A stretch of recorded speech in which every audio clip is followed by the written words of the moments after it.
Can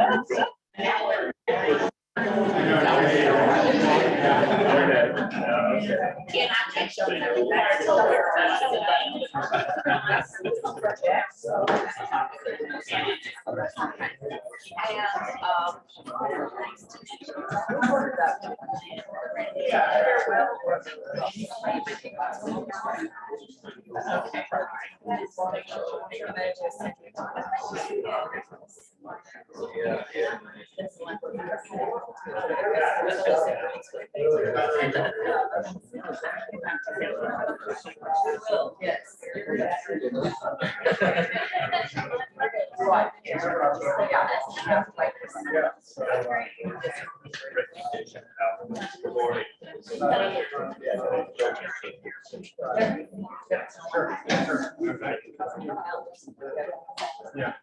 Yeah, that's great. So, it should be fun.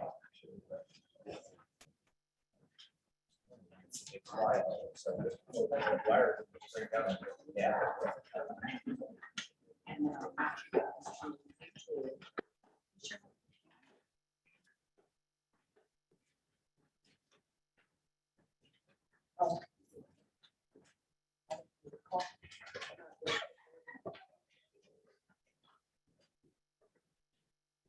I got quiet, we hadn't even hit the gap.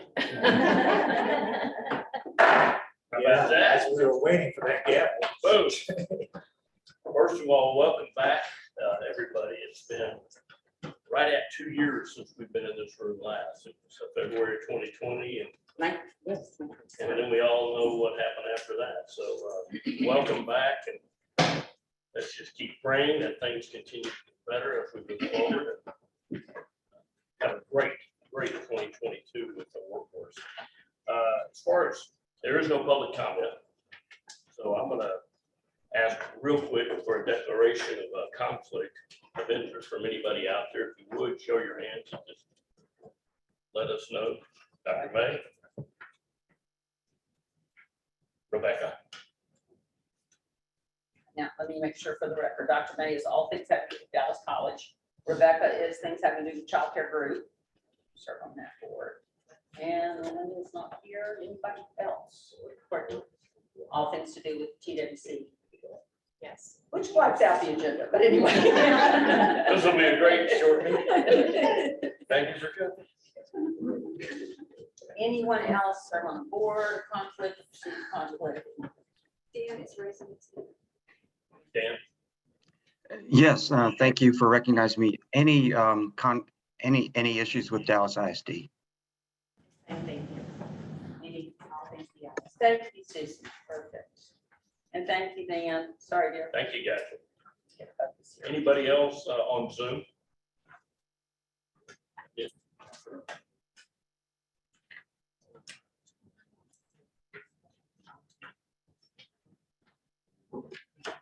A couple of things we'll go ahead and address real quick, and we got a lot of stuff going on, but it shouldn't take long. But we got to recognize some new members to our board, and also recognize a couple of outgoing members also. But for the new, and what I'll do is probably introduce you, maybe have you say a little blurb about yourself and where you're coming from, and why you want to be here. At 7:30 in the morning. At 7:30 in the morning.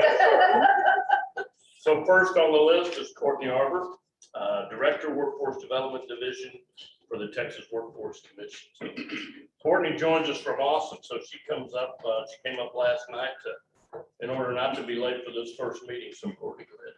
Good morning. Yes, I thought it would be bad form to get stuck on 35 on my first meeting. I manage the Workforce Division at the Workforce Commission, which means a number of different programs that often the board and their service provider administers, in addition to apprenticeship and adult education and literacy and some other smaller programs. I have been in workforce for 22 years.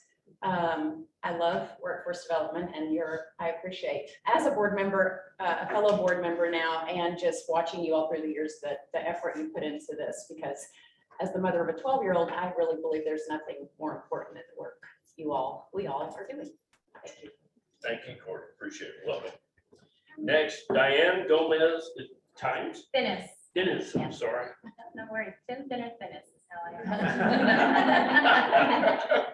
Tell us a little bit about yourself. Sure, hi everyone, and good morning. Diane Gomez Dennis, and I have joined Galderma, which is a company that is coming downtown to Dallas, probably in the June timeframe. I've grown up in healthcare most of my career at Johnson & Johnson in the medical devices healthcare space.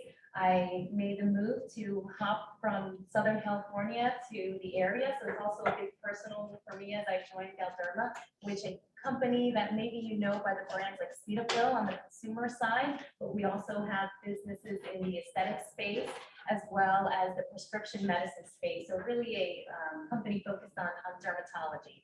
So I'm thrilled to be here. It's an opportunity for me personally to get to know my neighbors in the Dallas area, especially as we move our company from Fort Worth, the Alliance area, to downtown Dallas. It's really important for me to understand what the opportunities are here for the workforce development as I think about the workforce for the future for companies like ours. So really thrilled to be here. Thank you, Dad. Appreciate it. Next on the list, Deb, now to help me with this, Restoki. Yeah, Restogi, Okay. it looks more complicated than it sounds. So, good morning, everybody. As Bill mentioned, I'm Deborah Stogie. I'm with AECOM. I'm our local executive.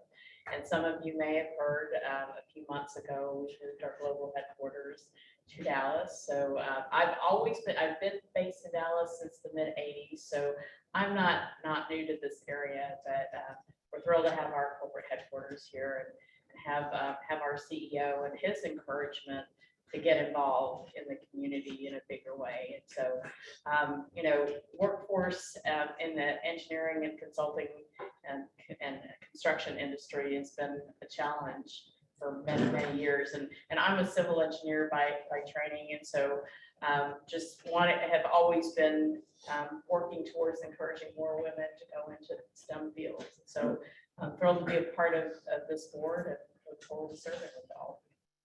Thank you very, very much.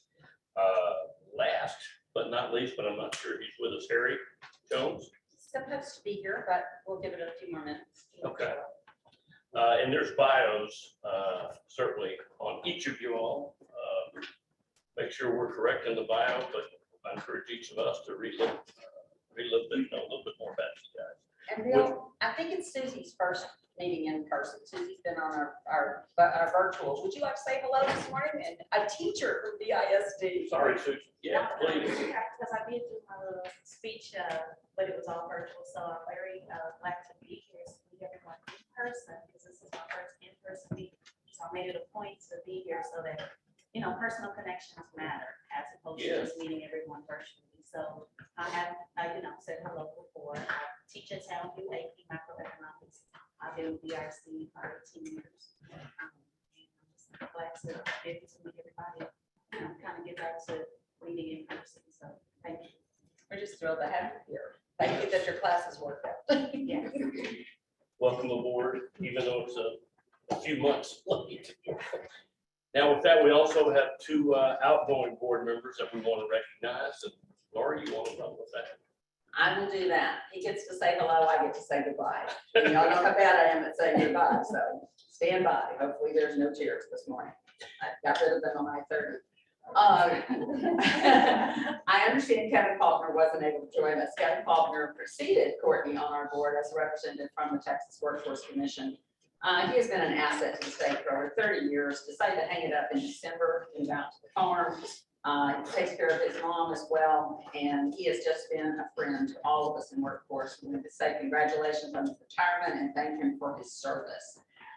He held every job from the state. He kind of patterns my life from the State Job Council through the Workforce Investment Act and Opportunity Act. The man has been tireless. He changed jobs, he changed positions, and constantly contributed to the health and well-being of local boards. Let me tell you. So thank you to Kevin. I'm sorry he wasn't able to join. Am I right? Oh, and there's Harry. Harry's on. Hi. Hello, Harry. You can interrupt me and let Harry introduce himself. Harry, can you hear us okay? Yes, very good. Thank you. Welcome aboard. We just went through some introductions of new board members. Could you tell us a little bit about yourself, please? Sure. Yeah, I'm very excited to join you and happy to be with you. Sorry, I have to do this virtually, but I'm on the road.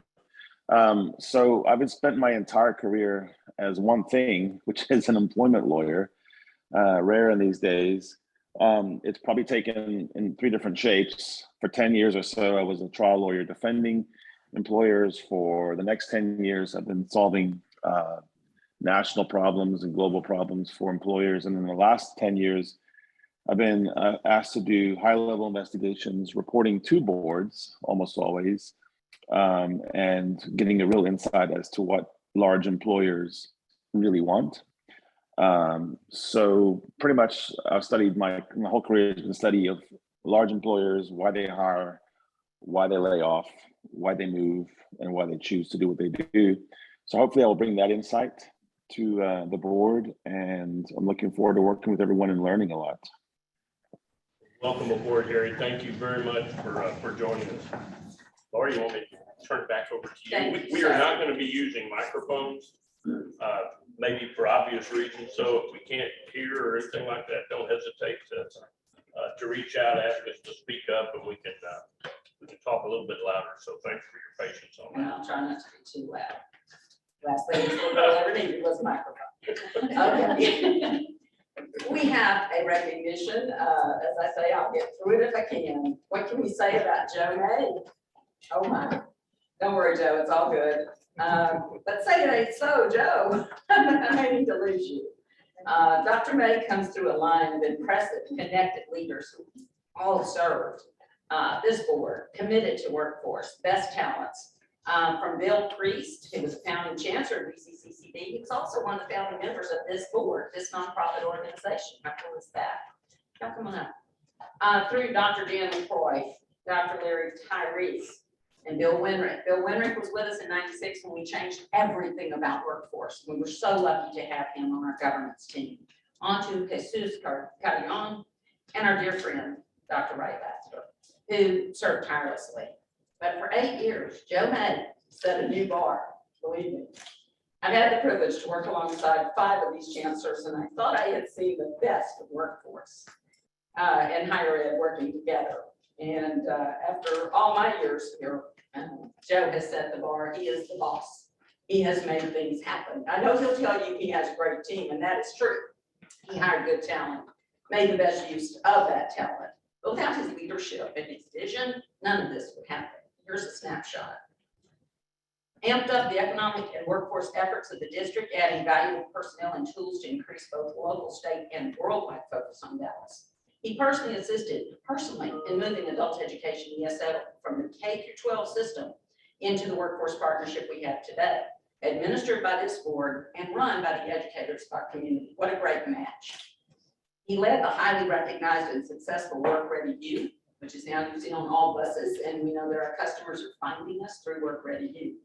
Under his leadership, the Dallas Promise soared into our schools and the lives of thousands of young adults who would never have college opportunity. More recently, to meet the early childhood teacher shortage in North Texas, he sought authorization for Dallas College to offer a baccalaureate degree in early childhood education, and prompted Dallas College Foundation and the School of Education to strengthen partnerships for community planning and early education. Can't thank you enough. I mean, Rob, the whole crew, it's been amazing. And in the last 2 years, amid a global pandemic, he brought about the most significant transformation of this institution, the consolidation of 7 separate colleges in a single institution now known as Dallas College. Joe, don't know where we'd be without you. It's been 8 wonderful years. I know you have another chapter, 3rd or 4th at this point, and I know you will not retire per se. So we just want to honor you today.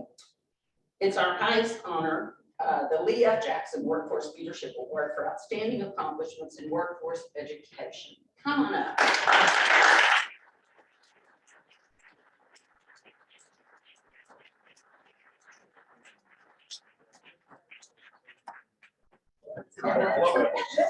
All right, well, Lori, thank you so much, and thank all of you, but it really has been one of the real joys of the last 8 years to, one, be in a community that really collaboration is more than just a phrase. It's something that we do every day. And Lori, here at the you just lead that effort, and it's been great working collaboratively. I think our first effort was, I probably only been here days, and we started talking about the importance of adult education and why that needs to be a pipeline for people going into the to the workforce. So as we work together, I think we found new ways to better serve individuals, support employers, and help make our community a better place. So it's been a real honor and a privilege to be a part of this. And I have to say, I'm truly honored. Of course, I know Lee Jackson, and Lee Jackson's been a great friend. And so to receive this honor is really something special. I'll have to shoot him a text here. Send you a picture of it. To do that. So thank you so much. Thank all of you. It's Let's real get a pleasure. picture.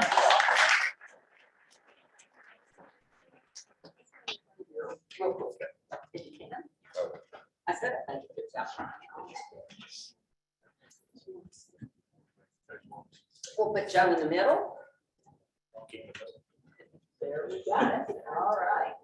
Do one with just them and then I'll get in with you. Oh.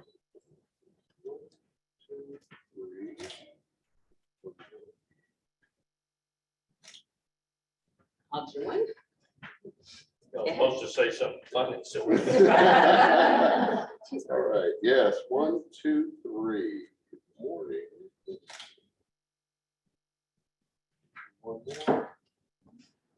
Thank you, Richard and Joe, from the bottom of our hearts. Thank you so much.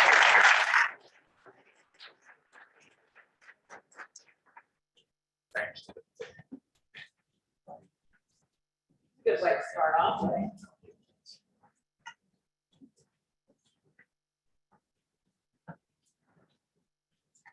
You're gonna grab your paper and leave. You gotta stay. You know what's unnerving having this owl stare at you. So, Turn around. I think we have Justin Lonan. Justin, are you on today? Yes, ma'am, I'm here. He is not only the heir to Joe's seat, but he is the heir to Joe's seat on this board, and we've already processed him, so there's no backing out now, Justin. that's right. Now, you're upgrading. Well, I'll just echo what Lori said. Joe does set a very high bar, and I'm very aware of that. And I've been here at Dallas College for 16 years and worked under 3 different chancellors.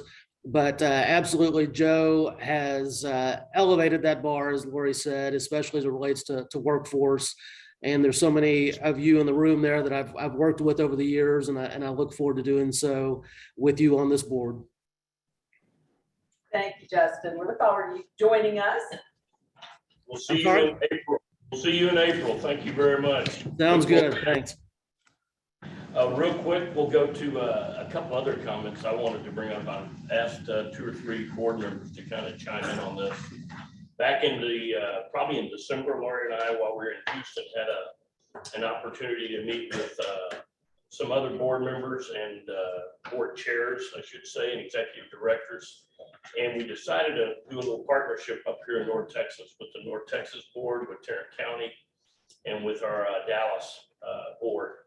And so we did a little presentation back in January, I guess it was, 3 weeks, a month ago, called The Power of 3.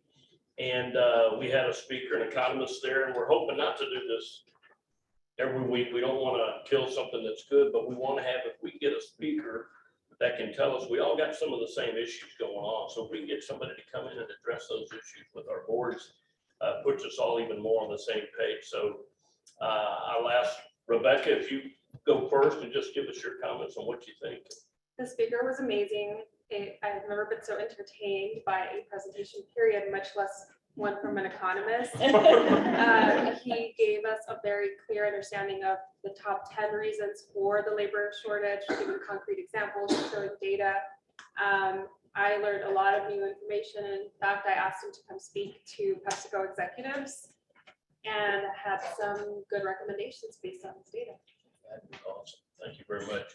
Rolinda, I want to ask you, Yes. chime in also. Absolutely. I have heard the speaker before and echo what Rebecca says, is that he is absolutely out was a joke on why God created weathermen. Or economists to make weathermen look good. But it was very interesting to know too, the data that we don't collect. And to understand with the numbers that, and all of the figures and graphs and charts he was presenting, that a lot of that is missing.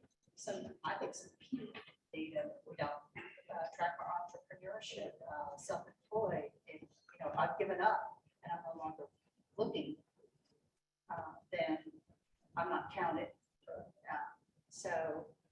And it was really interesting to hear a lot of the things about the younger individuals coming into the marketplace, and we've experienced that ourselves in losing. We recently lost 2 really good employees because they didn't want to come back to the office, and we came back to the office 3 days a week with telework available 2 days a week.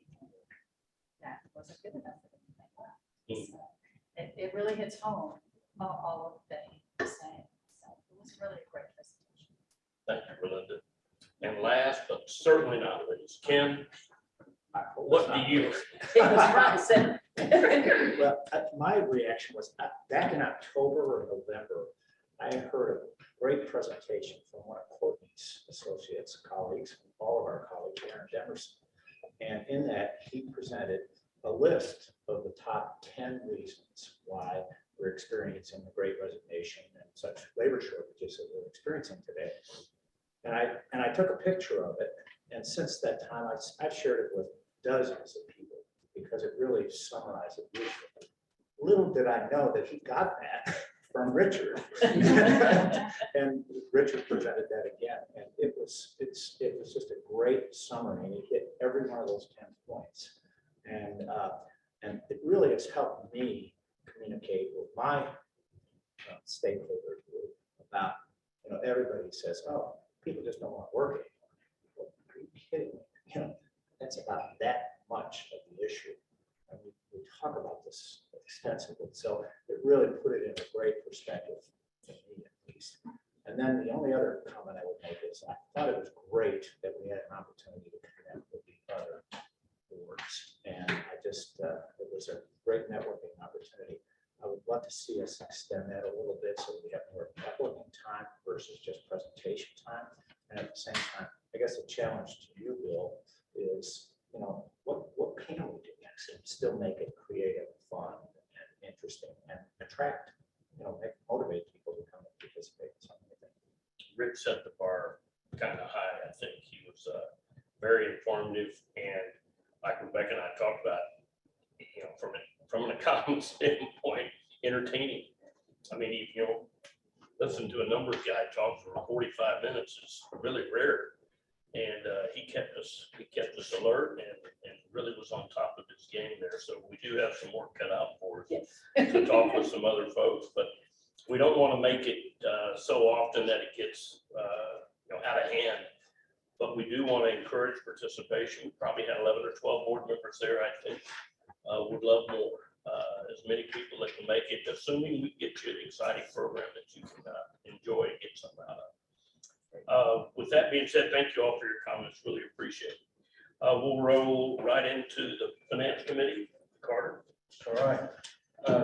We have so many newer members. I feel like I should introduce myself. I'm Carter Holston. I'm the Director of Real Estate for NEC. And I also am the Treasurer for the board. And I want to thank you all for joining. As your new members, you will be exposed to a lot of data, a lot of information. And we'll try to boil that down. I'm still learning as well how this all rolls. But we have a committee of Dan Meche, Christina Criado, and Harry Jones has joined the Finance Committee. And we meet periodically. This year we met, although we did not have an in-person forum. So we'll be putting forth an action item regarding the budget. So we do meet regularly and discuss the financial matters for the organization. I'll boil it down in very big terms. If you think about the OWL, there are 3 legs on it. And one of those, Dr. May has overseen, and that's adult education. If you're going to get a workforce, you've got to have educated workforce. So that's one of the legs, one of the principles that you'll see. The other one's childcare. And when we put forth the budget, Alan has a team that helps look at our childcare along with Susan Hoff for United Way. About 80%, if I'm right, about 80% of our budget goes to childcare. So again, if you want to get a workforce employed, you have to take care of children. And so that's become a big part of workforce, and I really commend the Workforce Commission for allocating funds for that. And then the other one is displaced workers, people that are out of work, finding a way, and that's through our workforce centers. So that's just a big, broad overview. Don't quote me on any of that. But you'll see as we go through the budget, each part of the budget is focused in those areas. And I've asked staff to every meeting to focus on one of those areas and tell us about it, and tell us about how the funds come in and go out, and they'll do that for you. So that's the overview of the financials.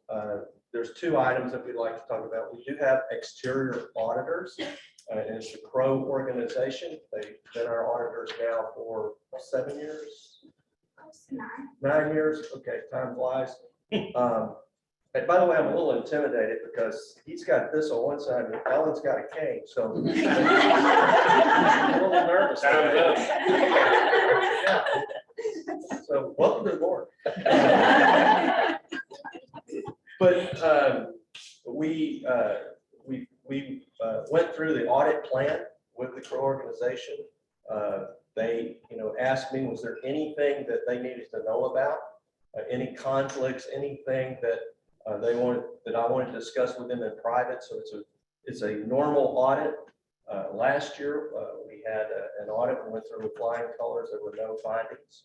So we do have an annual external audit, as well as examinations by TWC on a regular basis. So we have examiners here all the time looking at how the funds are distributed. So when we put forth the budget, don't be overwhelmed with, oh my goodness, that's a lot of money. It is, but take pleasure knowing I do not sign checks, and we have a very streamlined organization relating to our budget. So the first item we want to do is recommend that we go forward with the existing audit firm that's been our auditors for 9 years, and that's Crow Company organization. So that would be our first item. So are we calling for a motion on that? You do both together. Okay, we'll do both together. So that's the first item. The second item, can we throw up the budget on the screen?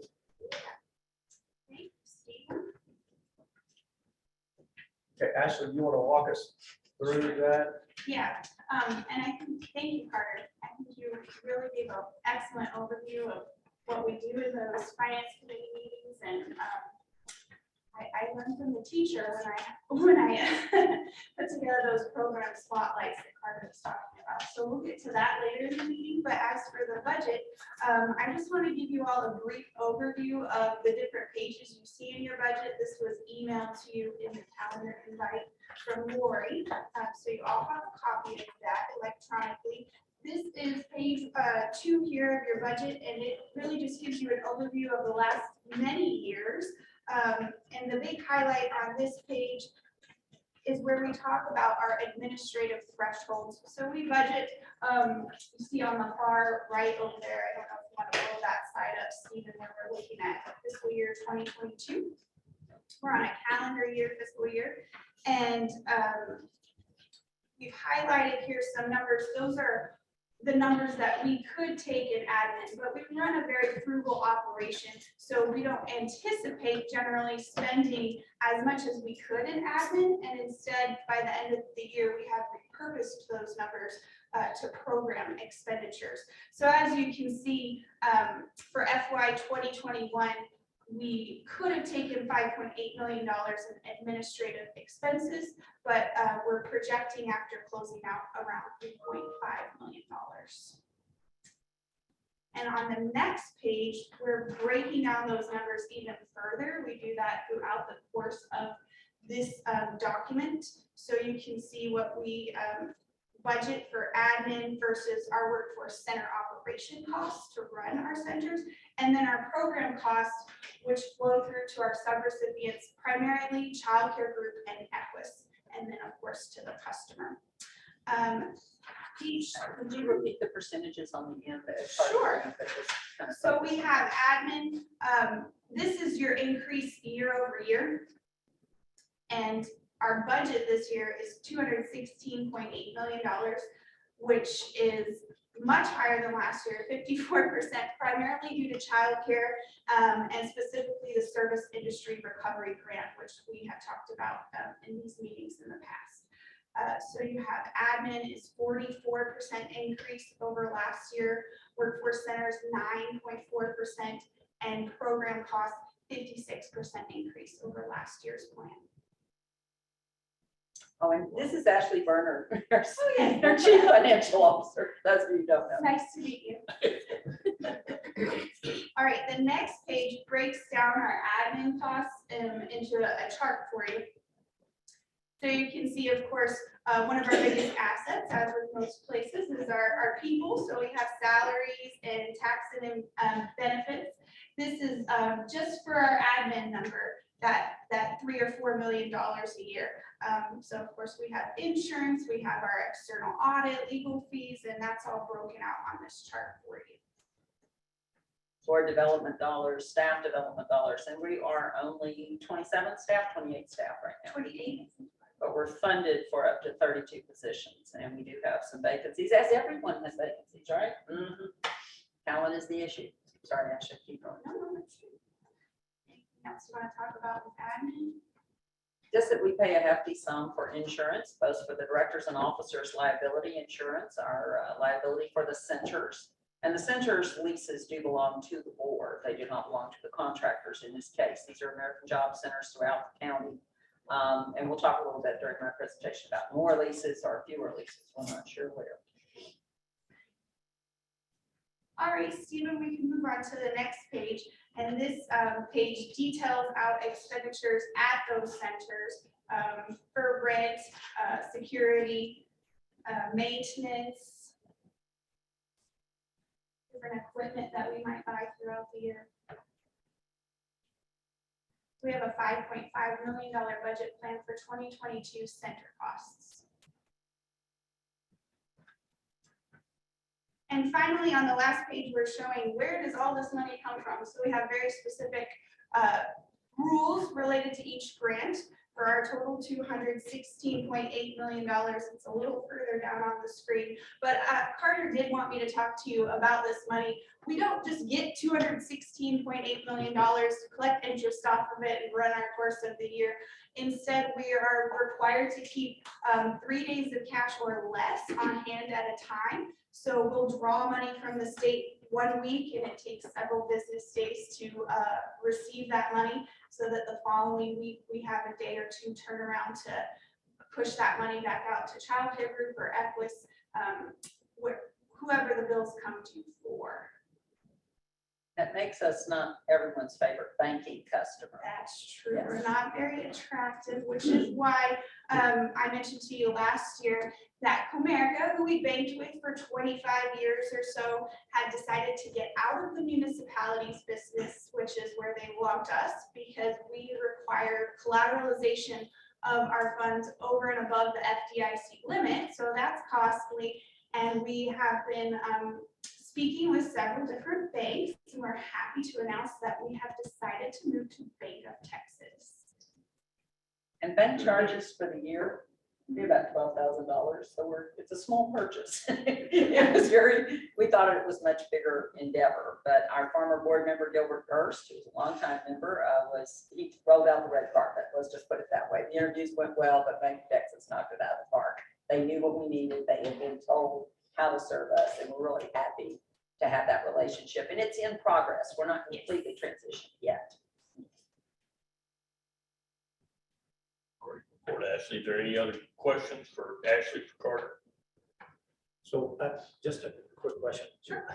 I know you just addressed this, but I missed it. So why don't we have it? What's the percentage administration costs in for fiscal year 22? For 22 Not the increase, but the actual percentage.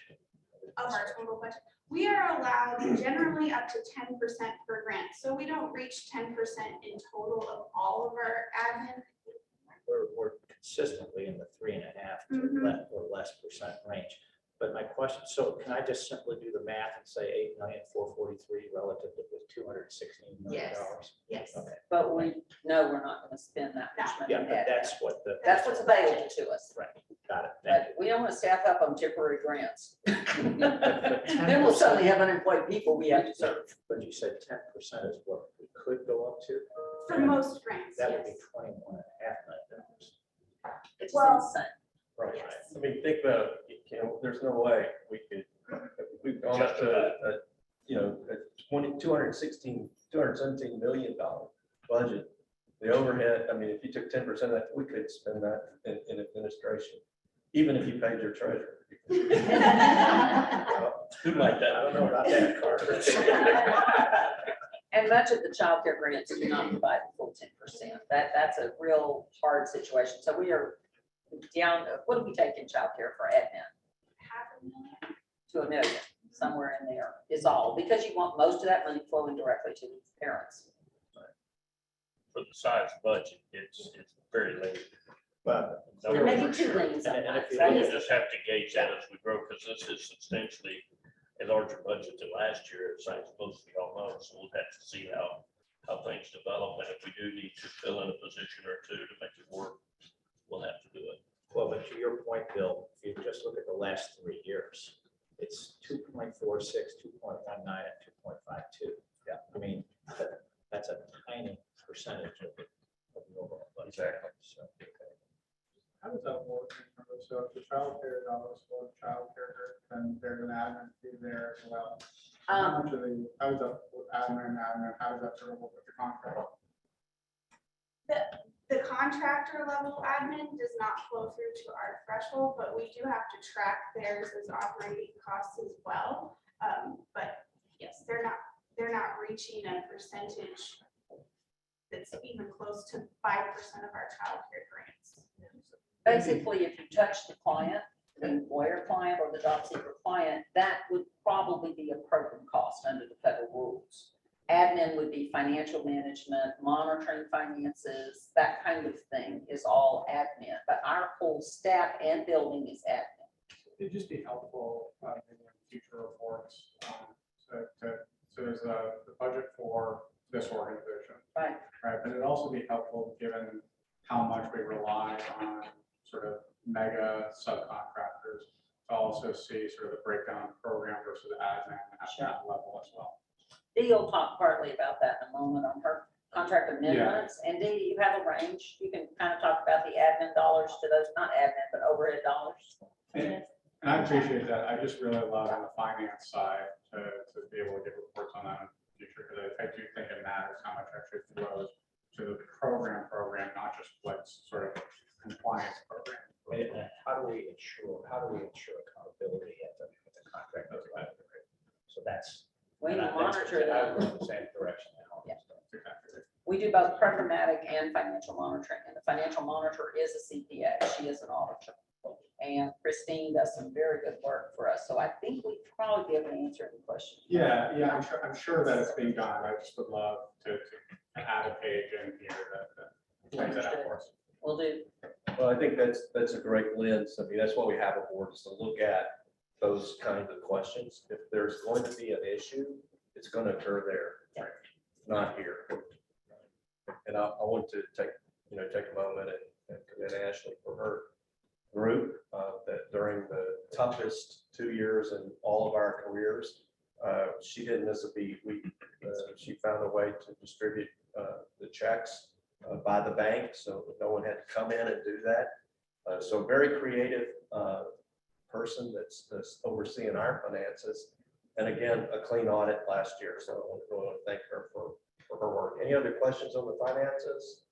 Okay, so I think at this point, we would want a motion that basically says we want to engage the auditor based on the audit plan.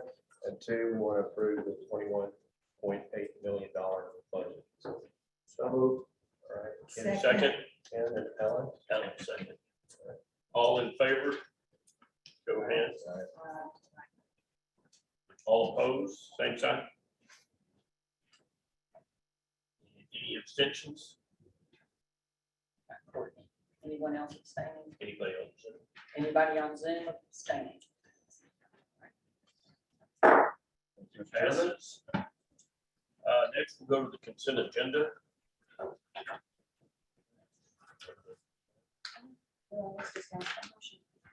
All right, if you all have read your minutes or the board packet when we came out, we normally address the consent agenda as a whole. So do I have a motion to approve the consent agenda as in the packet? Art, okay. Second, Michelle. All in favor of the approval of the consent agenda, raise your hand, please. All opposed, same sign. And any abstentions? Courtney and Rebecca. Gotcha. Jack, gotcha. Okay. That's the last abstention you're allowed to do. No, there will be. Never mind. There's a That does couple more. mean there's a lack of interest. Just in the time you've been with us, look how that budget has grown.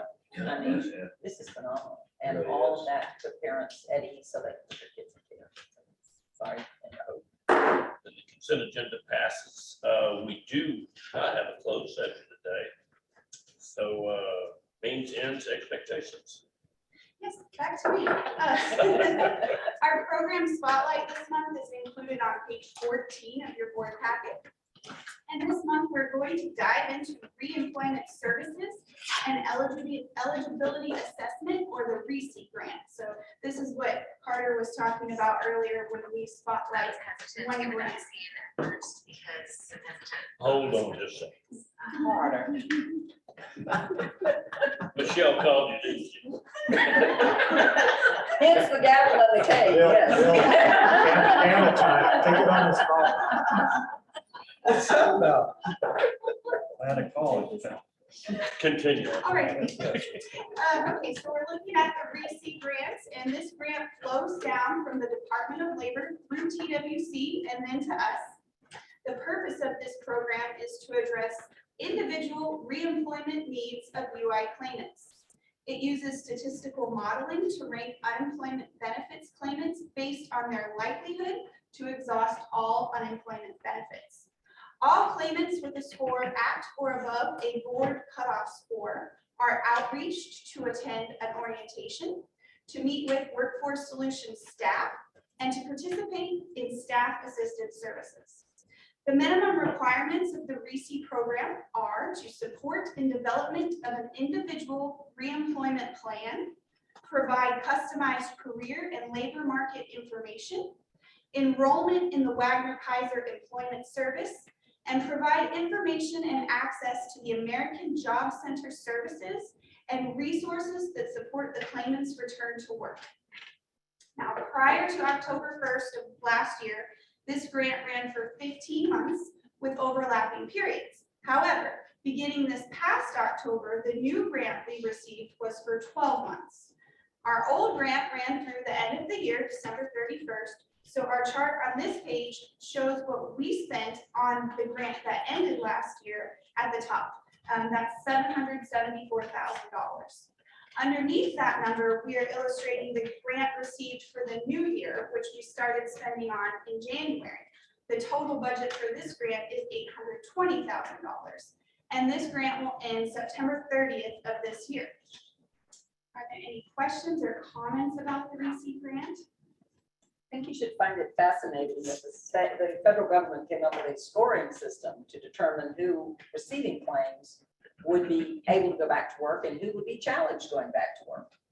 And so we struggle with this, but this is the system that kicks back in when people do their job search, and You know, people are unemployed for all kinds of reasons, and Richard will talk about who's left in the unemployment rolls, but we're glad to be back in business on this. Yeah. Our December 2021 detailed expenditure report by grant begins on page 15 of your packet. Now, at our September board meeting, contracts and budgets were approved for FY 2022 based upon prior year expenditure levels and grants we had received at that time. Since then, the board has received additional funding, and funds from previous program year have been recognized in carryover funding. We have highlighted numerous grants on the expenditure report, which you will see Demetria bring up during her presentation on contracts and agreements today. Page 15 highlights Workforce Innovation and Opportunity Act, or WIOA grants, in adult and dislocated worker that we would like to obligate today. And on page 16, we show that we have funds available in both employment services and the Supplemental Nutrition Assistance, or SNAP program. Page 17 has a lot of highlights for you. We show that we have funds available in child care grants, adult education and literacy, vocation rehabilitation services, and even a couple of our private funding projects at the bottom of page 17 and also on page 18. All that to say, we have a lot of business to take up later in the meeting in contracting these funds. But I'd be happy to answer any questions you may have about our expenditures or the program spotlight at this time. I do, but it might come up later. On page 17 for child care service for industry recovery, see that it was expected at 16 and it's down at 1. And I know there was a challenge in getting word out to service industry workers, and I'm curious if we can, or how we can expand that to other industries in order to use the money. Sure. This is a common thing that we're seeing across the state. It's been a slow start, and I do believe that the state is looking to possibly pull back some of those funds and repurpose them. We're not quite sure yet how that will go about. I think it's very interesting because we use the NACI codes. We use the industry coding. So however the employer has listed as a taxable employer drives who is eligible and who isn't. A good example is Amazon. If you put in Amazon warehousing, you're not eligible. If you put in just Amazon, you're eligible. So we're finding this very intriguing. But for Pepsi, all of their lines of business, they're not eligible. However, they have a 24/7 workforce. So we're looking at those conversations. I did talk to Reagan Miller. I don't think they're going to make this available to other industries. This was a one-time shot. I think will be right at the 20% mark on enrollments and money, nothing more than that. So the clawback will be significant. We have 44 million this year, 46. The clawback will be significant, but I'm asking what's the redistribution? And I think your point is slightly different, which is this is a great model. Let's include more industries. And I'm afraid what we will see is more of a general allocation or another special project. But point well made. She's very interested in that. And I think all employers should be. What else could we do that's industry specific? This is 1 year of childcare with very limited means testing, self-attestation, and we've gotten a lot of people involved who need it. One thing we are going to do on the 7th of March, Stephen and I have agreed to do a nighttime job fair at Gillies for the service industry. So 24-hour Dallas has come to us and asked if we do a night job fair for the workforce that's operating from 6 p.m. to 6 a.m. So we're going to throw up a childcare booth as a last big push. And I've also appreciated our brethren in North Central Texas. They bought time for this program on Spectrum. If you're watching any Spectrum, you'll see this recurring theme of North Central Texas says there's childcare if you're in the service industry, and they'll send them to us. We are restricted by residency. We can only serve Dallas County residents. They can only serve those out of Dallas County and Tarrant County. So it's a win-win, but we'll see how the nighttime job fair goes. I'm excited about that. It's going to be a heavy lift in a way. We're not really sure how this works out at that hour of the evening, but very excited to introduce more people to the concept. It expires for new enrollment March 31st. But from March 31st forward, we have to maintain the money that will pay for childcare for 1 full year. And then we all saw those recent statistics on the percentage of women going back to the workforce, and it's significantly lower than men. And we know from the top 10 that childcare was a huge reason. So we have this money and it's a great cause, and I feel like we could all use it to get more women back.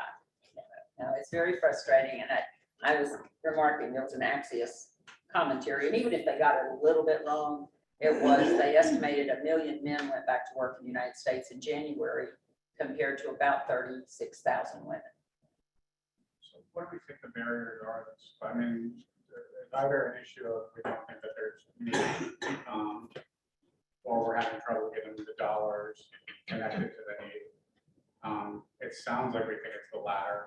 So what are the barriers keeping us from getting the dollars to the need? The biggest barrier right now is we are at full, we're 108% of goal in childcare, which means that the state would worry that we could perhaps over-enroll. And in childcare, you cannot throw people out of care in subsequent years. So we're trying to examine what we have now and what money we will have October 1 going forward and the October 1 after that. Some of these kids stay in the system 7 to 10 years. So if we've got fully enrolled, we still have cash that to obligate, but how do we obligate it if we're already at goal? And so we're working on that. Maybe I can understand what goal is. Goal is the number targeted to the money. It was, like on our performance sheet, you have a target for every goal, So then we don't have to feel like maybe I'm just misunderstanding this. No, you're not. There is extra money compared to goal. And the 40 million? Well, that's the service industry, which will end March 31st, except we keep the money for those who have enrolled so that they each get their full 12 months. The rest of the money goes back to the state. So let's just isolate the service industry. Yep. Just in service industry, Yep. do we feel like there's more need than we're actually serving? Yes, 2 issues there. This is the 6 p.m. to 6 a.m. workforce. Okay. There's not a lot of childcare in Dallas for 6 p.m. to 6 a.m. That's the barrier.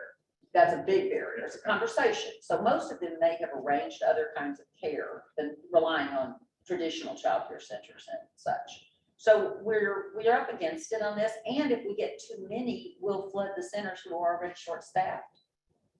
So it's Rubik's Cube. We've got money, we've got resource, we don't have the history and the longevity on those dollars. So I really love when we get to childcare to dive into contracted slots, if that's where we're. When is that call date? Tomorrow?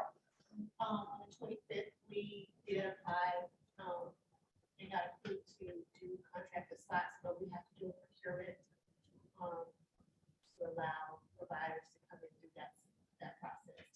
At some point, I'd just love to get a report on what our strategy for contracted slots is, or what our aspiration for contracted slots is, because the Rubik's Cube that you just described, right, that's the last piece of it. We can't hire people unless the financial model for the child care center is stable. Can't have the financial model for the child care center stable unless the kids, if the dollars are tracking the kids. But if we can contract at the slot level, especially for 4-star, 3-star, and even incentivize for nighttime, we have a real opportunity. And I just want to make sure that somebody is creating a really robust strategy on that, because that is probably the biggest lever that we have to change the geometry of the problem in child care in the state right now. We completely agree, Alan. They didn't love our plan, so we want to hear what they didn't love about it. I haven't even seen our. No, plans, the but state did not love our I plan, so understand. we'll let you know as soon as they approve. No. what we- I want to see it before. I want to know as a board Okay. that what the plan is, so that we have a chance to discuss it, so that we can see, is this the right thing to do, so that then it gets sent to the state. Well, now we answered the procurement. There wasn't a lot of latitude. So we weren't I talking. just don't know anything blank about it. page. It's a Understood. black hole for me, so I'd really love to see a plan on contracted slots. Yeah, and Alan, I'll just jump in. I'm not a childcare guy at all, but I'm dealing with very unsophisticated providers for one thing. And sort of chicken and egg during COVID, they evaporated. Oh, yeah. Right? So how do you get I'd love to see the numbers of registered childcare providers before COVID and what it is today. I'll bet you that it's not the same. Yeah, and the value of contracted slots is, right, if we can basically stabilize the center, irregardless of the kids showing up. Then all of a sudden, our problem is how do we just get the marketing to connect the kids to the slots as opposed to all the providers being in quicksand. At the same time, we're trying to relay out to parents that there's openings so they can go back. It's a perfect storm. It's sort of chicken and egg. And the biggest issue is the teachers. Because you can't, even if you have the money of the kids, you can't, there's a ratio, student to teacher ratio, and they've lost so many childcare teachers that they cannot add more kids until they have more teachers. Without violating license. Correct. I love offline for anybody to sit and talk through this issue because literally contracted slots is the single best chance we have to answer that question. Because we can stabilize the salary level for teachers on a recruitment side. Now, there's a shortage in the K-12 system too. So don't get me wrong, this is not a panacea, but it is an incredibly important lever. And it's something that I know just running the numbers and running all of these. If we don't get this right, we're having this same conversation 5 years from now that we're having today. And this is an opportunity to get this fundamentally systems changing lever correct. And I don't want to miss it. Well, Alan, let's end on the good things. There's a lot of money. Yeah, that's it. Right. Yeah. Just so those who are new to the game here, contracted slots, what Alan's describing, did exist prior to 2000. And the vendors back then loved it because what they got was a set number of slots and money. And if that slot was vacant, they didn't lose that day's pay. That really was sustained during COVID by the state agreeing to pay for empty slots. If the slot belonged to a kid March 1, they paid for them throughout. They allowed us to pay for them, I should say. So this kind of, we replicated what contracted slots would be, but it's a standard doing business. They can't be up and down every week about which kid showed up sick with all that we've gone through. So we really do recognize contracted slots is the way out. It's give people a contract, number of kids by age, and we pay consistently. And we try to keep those slots full, but they're not deemed for every day those slots are vacant. I'll just recommend that someone from the team reach out to Stephen Dow, who's working on this issue on the Harris County Workforce Board. And is doing an absolutely tremendous job. The Houston Galveston Area Council? Yes. Okay, Yeah, so he's, I can do that.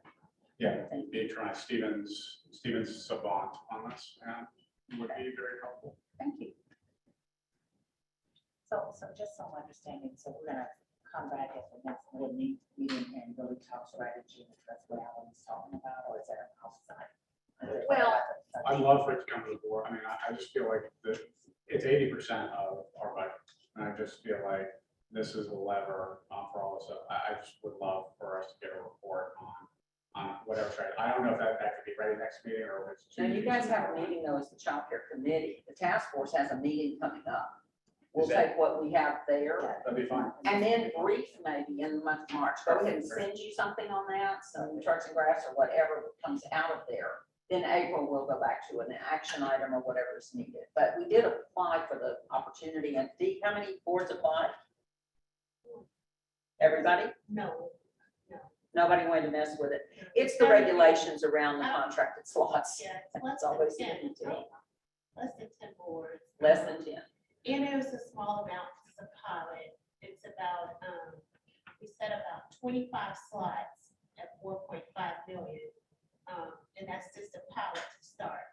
But we have to work with the state on how to implement it because there's guidelines in this process. So it's a lot of monitoring that's outside of our system, our normal system.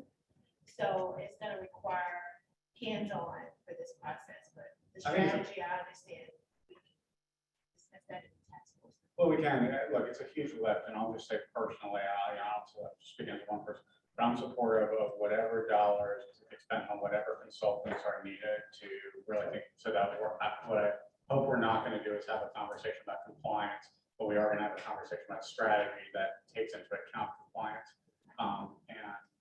Yeah, I really do think it's worth any amount of additional expertise or additional spend on folks that can help develop a strategy. It's that important. And yeah, and I completely agree with where Alan's coming from. And we've been talking about this now for a couple of years, actually. This big percentage of our budget that we really probably need to drill down on much more and figure out how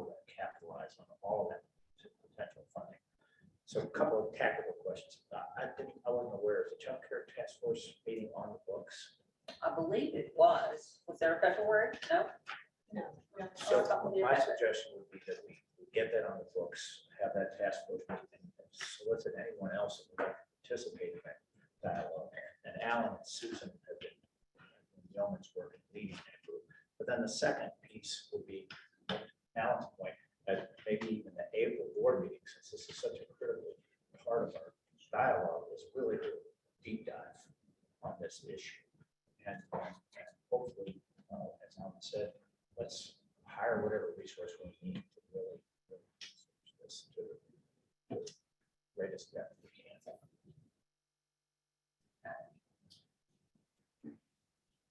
Other questions? Concerns? Okay. Thank you so much. I'll turn it over to Richard to discuss performance.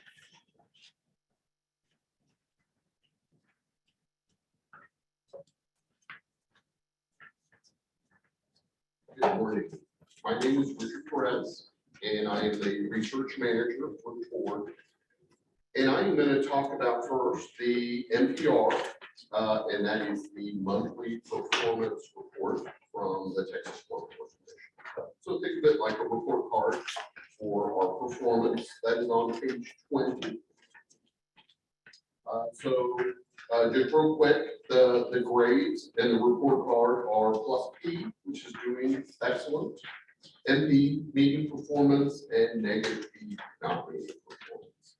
So in the December NPR, Dallas has 5 measures that are not meeting performance. All the measures, with exception of one, are employment or earnings outcome based, and then one is TANF participation rates. So that is WIOA adult Q2 entered employment, adult Q4 entered employment. Think of that sort of like a retention measure. Dislocated worker Q2 employment, C&T, which is stands for career and training, and it's like almost all the job seekers or customers that we touch that entered employment, and then lastly, the choices for engagement. So the first thing I wanted to say is for the entered employment Q2, the time period is July 20 through December 20.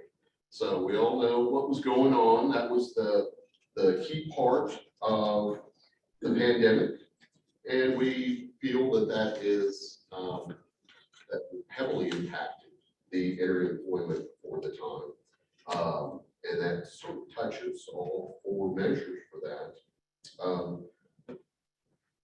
Just real quick on the Q4 performance, that is a different time period that looks at the entire year of 2020. We have had some issues with that measure, and we're looking into it, and we think there will be some positive outcomes for that in the future. And so I talked about the negative, but now I want to talk about some of the positive things in the report, the rays of sunshine. So credential attainment and measurable skills gain, which is the individuals that actually obtain a credential, that we're doing really well in that. So I just wanted to highlight that. Employer workforce assistance. So that is the services we provide to employers, primarily in working Texas. And we're also doing well with that. I run some preliminary data for the Q2 employment measures, the ones we're not doing well in. And they look very positive. The next quarter of data improved significantly. We can't predict yet what the end of year will be, but I'll just say that it's trending positive. So I just wanted to point that out. And for choices, again, that is our TANF participation rate. So for the month of January, our contractor, Equus, reports that participation for that month alone was 40.21%, which is a significant increase from what it was in December. And that brings up the current year to date at 32.5. Now, that's still a little bit behind the goal, but they do see progress with the strategies they're implementing, and they do have momentum moving forward towards the end of the year. And this is a cumulative measure. It's not a looking back measure. This gets to go through September 30 for us. That's correct. So I wanted to point out some of those. And then lastly, youth. Youth is doing well. We had one youth measure last program year, not too well, entered employment. But the three measures for that are doing good. Also want to point out on page 22, 23. Yes. Before you move on, slide 21, just a couple of quick questions. One, remind me what the year-to-date numerator and denominator numbers are, and then how do they compare to non-pandemic years? Excellent question. So the numerator denominator for some of the just the employment measures, anybody that's in the WIOA program, and for entered employment, it would be those that got a job. And they call those true performance measures because they do look at the actual wage files for employment. So it's not self-reported or self-attestation. It's directly from the wage system. So again, the denominator is just who was in the program. And some people, you know, we just offer job search, some other skills. Some people get training. And then, you know, the ones that go to work, we Are these numbers significantly less than pre-pandemic? They are less. And, you know, during the pandemic, we did have some challenges initially getting people into the program. You know, it was a complete flip of, you know, people going into the office, getting services. It took us just a little bit of time to reorganize and do everything virtually. So there is a little bit of a slowdown. I would say how it compares year over year. It's just down a little bit because they did pick up once we figured out how to get people in, certainly virtually.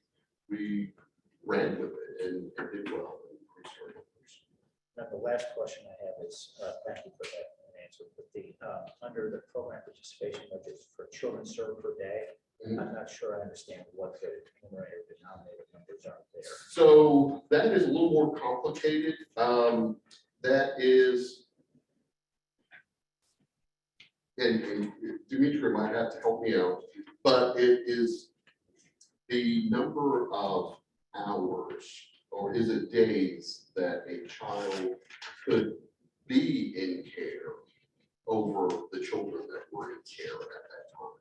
So we are doing really well in that measure. Like Lori was saying a little bit earlier, if it gets too, if we're really knocking it out of the park, it's something that, you know, you got to be cautious because it does impact our performance for the next years. So they don't want us to run away and just to roll and roll and roll. It has to keep that balance of kids in care. To probably have slots per day. I almost hate that I did this, but I went back and pulled the board packet for 2018. December of 2018, which would be comparable to this, reviewed in the February board packet. Yeah. Go to the line, the entered employment, 3 lines from the bottom on page 20, what was that, 22. Employed, enrolled, C&T post exit, second quarter. In 2018, the numerator was 23,301. The denominator was 33,825. And Joe, I imagine you could show similar stats on non-enrollments in college for the 2 years we're talking about, right? Yeah, although adult ed was disproportionately impacted in a negative way. That and partly it was a technology issue by a lot of the folks that suddenly were scrambling where they did not have access. The already hardest to serve took the hardest hit during COVID. Yeah.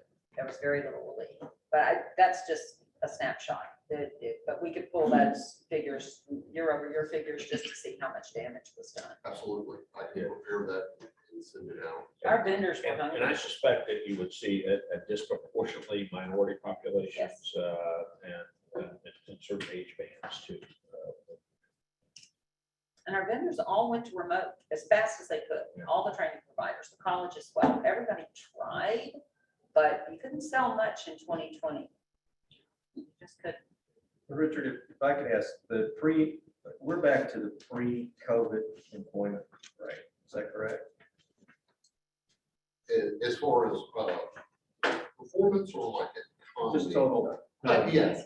Well, and for Dallas County economy, yes. And I'll touch on that in a little bit. Just go ahead and flip to Well, I 25. want to marry that to the measures.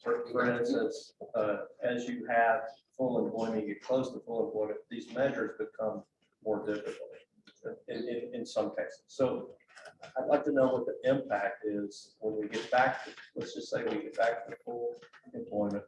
How does that relate to our measures? How does that put pressure on the measures? Yeah. And trying to get in front of that, much like what Alan's trying to do with childcare. An excellent question. So as more of the population in Dallas County gets back to work, that should significantly impact the people we serve in getting back to work.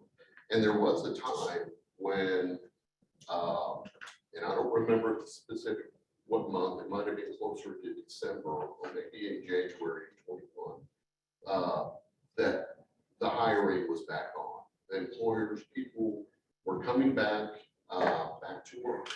So I think in the fourth quarter of 20 to the first quarter of 21, we should see very positive entering employment numbers for WFSDallas. Quarter two. It'll take a little bit of time for that to catch up with the quarter four entering employment, the retention measure, but quarter two. Let me throw out, much as Alan said, the future in solving childcare is contracted slots. The future in solving our talent development and retention is in upskilling current workers. And we don't have a lot of money in that area. The state is offering a seminar on that. How do we get our, it's a limit on the amount of money, but we can also try to leverage other sources. And that's where the mayor has taken his plan, is in upskilling families who live in poverty, but not dependent on services. So there's our services, or looking at families who live on less than $30,000 for a family of four. We're talking about numbers of families that are living on $70,000 for a family of four. They're not in abject poverty. They're not on the radar for these kinds of programs, but those are the people who need upskilling while they work. So it's a work-study conversation that we need to have. A lot done virtually, but a lot of in person as well for people who can't learn virtually. So it's very much tide is turning, and we need to find a better delivery system for a different population than perhaps what the federal government designed several years ago. Go figure. Everything has changed, and we need to change this. So before we leave performance, I do want to point out on page 22 to 23, we like to show all the board's performance.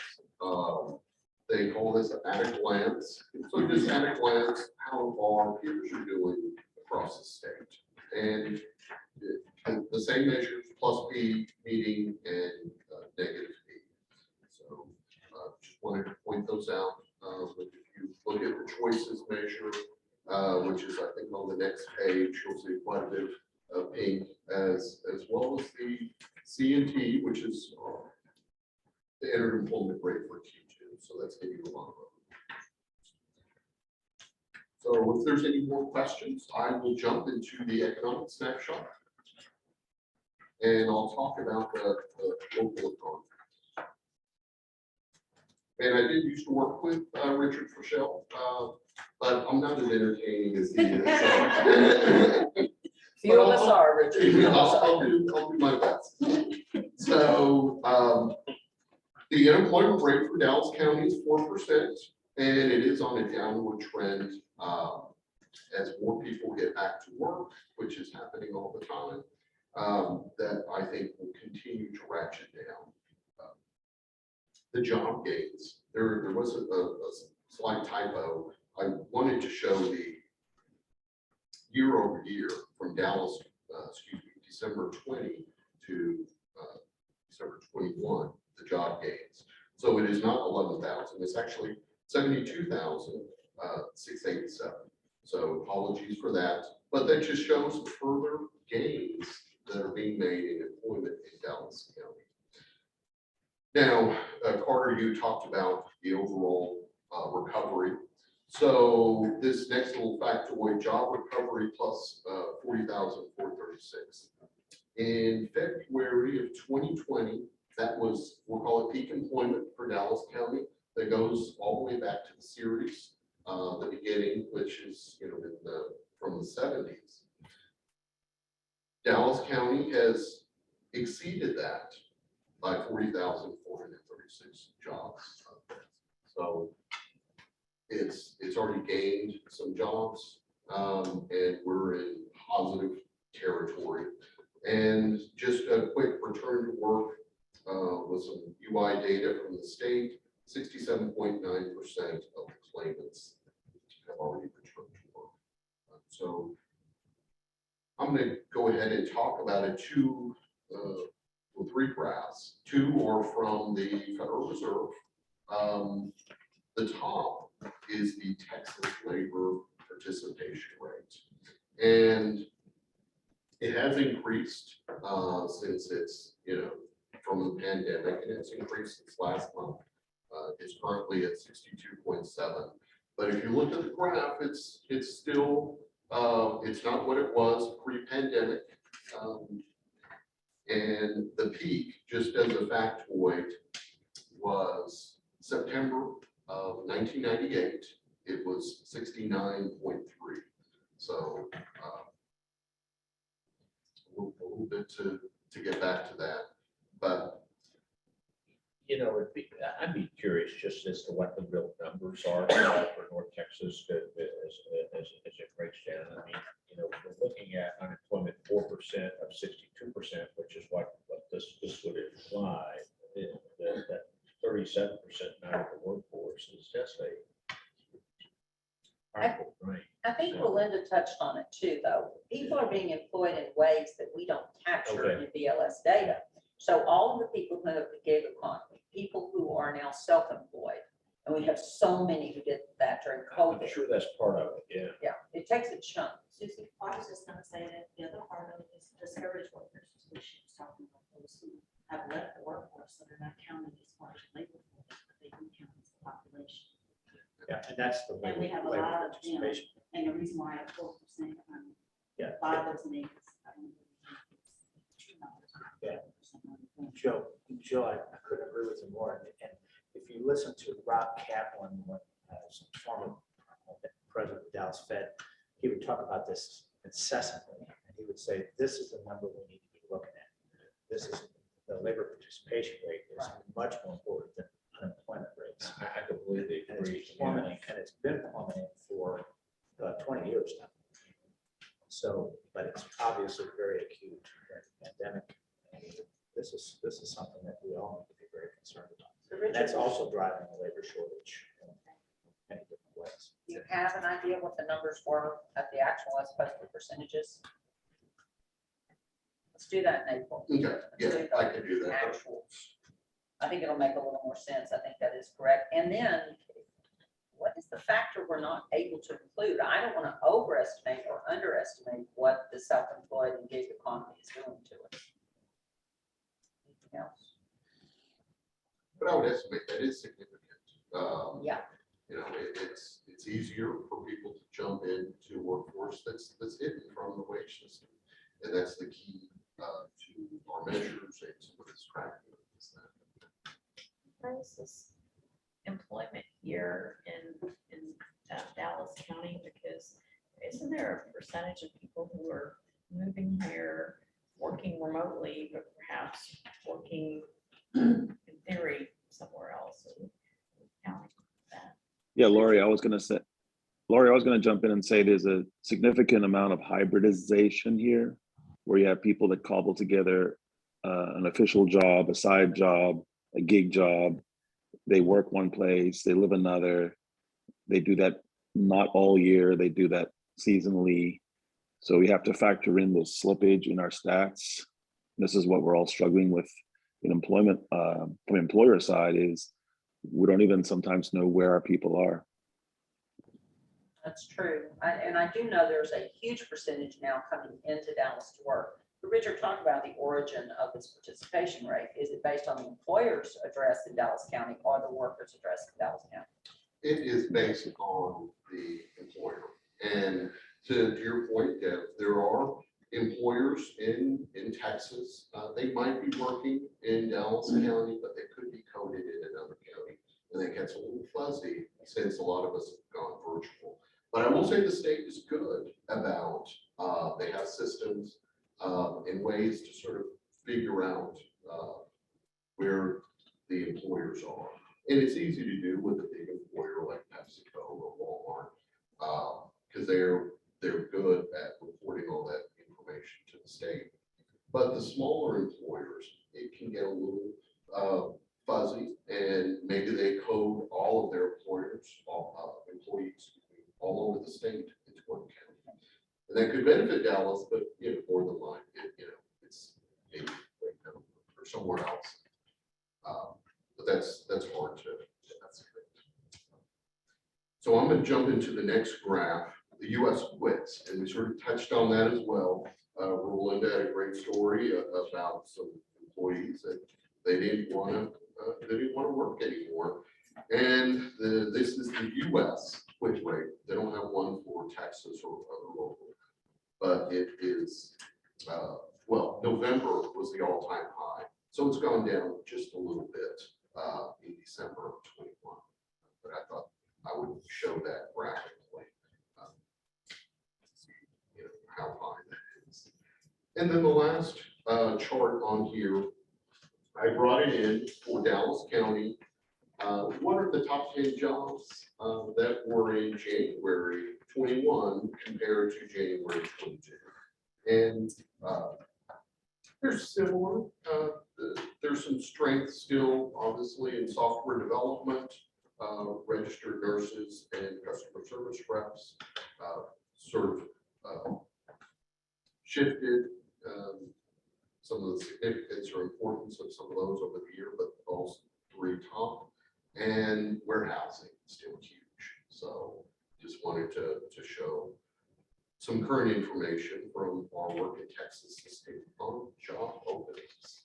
As Rich told us, a lot of the trends that were already underway were escalated by COVID. And I think the service industry is a really good example. We were already working on upskilling retail workers, expecting them to lose jobs due to automation. But look at the numbers. I mean, half as many jobs in some cases. Now, part of that is because the business is not there yet, the in-person business, but part of it has to do with learning to do with less.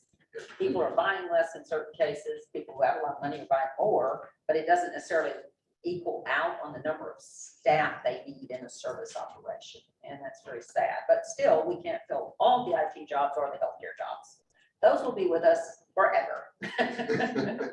That's absolutely right. Is there any other questions? Just a comment. I know from the presentation we heard, I think the thing he had as number one was actual retirements of boomers as the biggest reason for why the labor force participation is going down. The boomers have left the room. That's some of us are refusing to leave, but yes. That again was a trend that we expected, but it escalated. It's so many are coming back in a different iteration. They're doing a chapter 3 and a chapter 4, but they're not necessarily going to show up in these figures. So it is, we don't have the tools to measure what we need to be measuring because we didn't anticipate what was out there. This was just a whole new world. So. You're right, Rebecca. My wife, she was in education. She left. She was able to retire. She's younger than I am.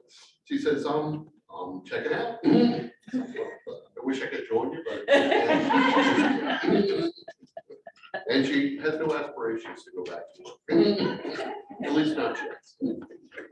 So if there's Sidebar. Hey, got married off the daughter last month, so I mean, it's rolling here. You need her prayers. If there's no more questions, I will turn it over to Lynn, and she's going to talk about some of those innovative strategies. Online. I'm gonna amp it a little faster, Lynn. I love this page, but we do need to look into action items. Well, good morning, I'm Lynn Hoffman, Senior Innovation Strategist. I primarily focus on private grants and some of those that we're working with, we've received funding through different organizations and foundations. We like to say that private funding teaches public funding how to behave. And that's what we've been able to do with some of these projects, is really come up with some innovative ideas, innovative ways to serve and to upskill and reskill individuals. These projects are local, regional, and statewide, and some of them even have a national scope. And we've been providing these opportunities to really pilot some different ways to bring new skills and higher paying job opportunities to individuals. I'll start with Retail Pays. It's been around the longest, 2017, 2018. Walmart.org provided us with funding to upskill frontline workers. And since that time, we've had over 1,400 enrolled, and we're nearing our goal of 765 to complete their certifications. And different employers like major grocery chains, CVS, Dart, and Cafe Momentum have benefited from this by upskilling their workers as well. Prologis CWI focuses in on one of those industries that Richard just talked about. It's the warehousing, transportation, logistics, and distribution industry. And we are providing upskilling opportunities at absolutely no cost to individuals. Prologis is one of the largest real estate owners for warehouses. So they've developed this community workforce initiative to help their clients hire. So we're creating a talent pipeline by upskilling and providing these opportunities. And we are one of a few workforce boards across the country that are participating. And from all that we're hearing, we are really excelling. We're actually teaching others how to do this really well across the country. Pass for Texas came out in 2018. The governor was here. We launched this along with the state of Texas, with Texas Workforce Investment Council, and many others that have been participating across our state. 4 workforce boards are participating, as you can see, and we are exceeding our goals at this time, with over 50% that have enrolled have completed their certifications. The Future Work Grand Challenge has been very interesting for us. It was an opportunity for us to be able to work with 2 different award winners, the MIT Solve, as well as the X Prize Future of Work Challenge participants. And they, I call it speed dating for innovation, because we were actually handed lists of different strategies and opportunities, and we kind of got together and decided who we want to work with. And that brought to us the Arts to Work program, which has been a pre-apprentice program. It is actually the first registered apprenticeship in the arts and media in the country. And we've worked with them in Dallas, in South Dallas. And we've had 12 individuals complete that program, get some certifications, and they're all working today. We're looking at ways to expand that and continue to reinforce it. They moved from the South Dallas Cultural Center. They're actually in the downtown library, the Dallas Library today. And they're continuing on with that program. It's pretty exciting to bring that arts and media type of training into South Dallas, the underserved areas. And Team Vital, you'll see there the virtual reality. This has been very interesting. We trained 4 of our workforce centers and the staffs, and actually provided virtual reality training in certified, registered, I'm looking at Richard, CRCST. It's this horribly long name, but it is healthcare, which is obviously in high demand, as we've just spoken about as well. And we've been able to provide those certifications, and we're looking for more opportunities to expand our innovative solutions. And this is teaching people to clean medical supplies, to use them again. So cleaning in a medical environment. And none of them could go into the hospitals during the training. So the virtualization of that training is really what's extraordinary. And many of the hospitals had a little problem with that, but we found some employers, didn't we? We're working with several different employers that have hired these individuals. And the good news is they're being retained and and they're moving up. And they've actually, through the communication skills that they gained, been able to negotiate higher wages and higher pay. We've got some success stories that we can share in that as well. About what did the starting pay on that, 16, 17 an Yeah, hour? 16 to 17 is usually the starting pay. It's better and it is a professional path. Any questions for me?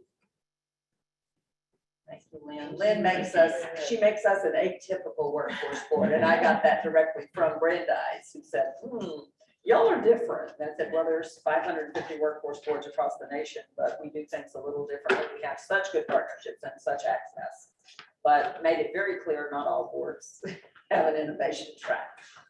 Dee. Good morning. It feels weird to be behind this podium. I'm going to be presenting to you pages 26 and 27, the contracts and agreement items.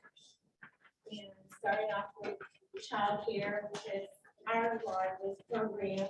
Alan, you're absolutely correct. And when I put these numbers on paper, I have to write them down, it's overwhelming. And I know our contractor, childcare group feels the same. We have gone through our budgets, as Ashley alluded earlier, and we're trying to align our money appropriately to the contractors that are providing those services. So childcare group provides management and operation of our childcare system programs, and we are awarding them $11,480,894 today for direct care. These are all direct care dollars going to providers for children in care. 6.6 million is in local match, which is carryover money from our last grant that was from October to December. So those dollars have been expended already. We're right sizing the contract for that amount. And then the 4.8 million is supplemental funding that we received from TWC that came with additional performance targets of 568 additional targets. Our target is 13,282 average number of children served per day. And that is what childcare group is responsible for through September 30 of 2022. We talked about much of that budget of the 193 million that is going to be their total contract value. 46 of that is that the service industry recovery childcare, and we dug into that a long conversation with that. We had a target for that as well. It was 5,480 children that we were to serve, but it's temporary money, limited time, got started late, and it has been hard to get children enrolled for the service industry codes that were identified by the state. So we, as Lori alluded, 20% we're projecting, that's what we will remain in our contract to serve the ones that have been enrolled. We're projecting maybe about 1,000 will be enrolled. As of last month, I think we had 830. Indeed, the amount of money going away at the end of March, I'm saying at least 30 million of that 193 will disappear. Yes, we'll at least 30 back it million. out Yeah. once we realize. So that's just a false flag for a couple of months. Yeah. Any questions on that? Is that consistent number? I'm doing the math on this right now. It looks like we're spending about $14,500 per year per child. Is that a consistent number, or is that a bigger number than normal? What? Well, we just increased rates last year. Board action last year, and we increased 2 years before that. So we've been on a steady incline to meet market, Kim, so it will be dissimilar from the past. But 14 doesn't sound too far off on the average. Now, if you've got an infant, good care for an infant in the Dallas market is over $250 a week. Yeah, it's about $52 a day. Yeah, and that's just $14,000 a kid. well divided up into 52 weeks of care, guys. Yeah, and we are not doing well on quality.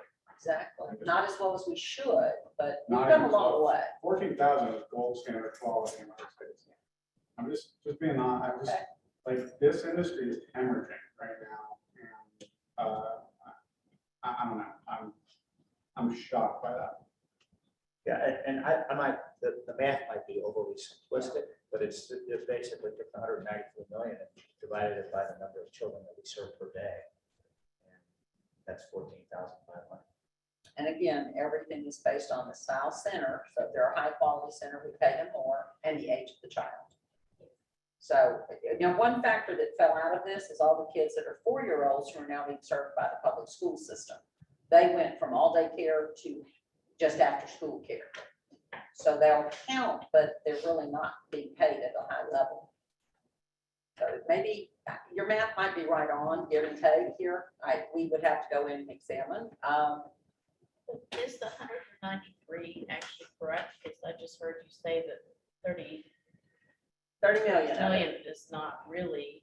It disappears April 1.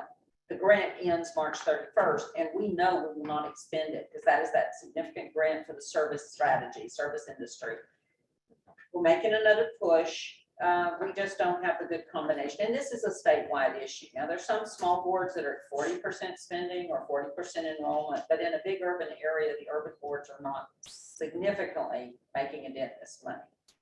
So then is that really going to be the contract amendment? Are we going to? We have to go up to You're that going to go amendment, up and then and you're then going come back to reduce down. it?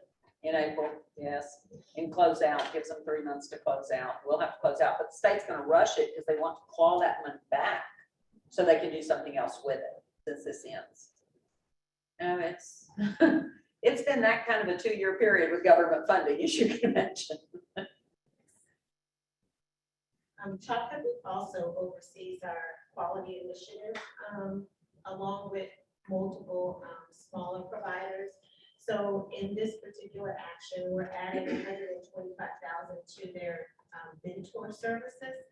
And this is because the mentor process that has been implemented through the state is to help our child care providers improve their quality in their centers. So we're having mentors that are working directly with these child care centers to improve the quality with their staffing and even the classroom setups, curriculum.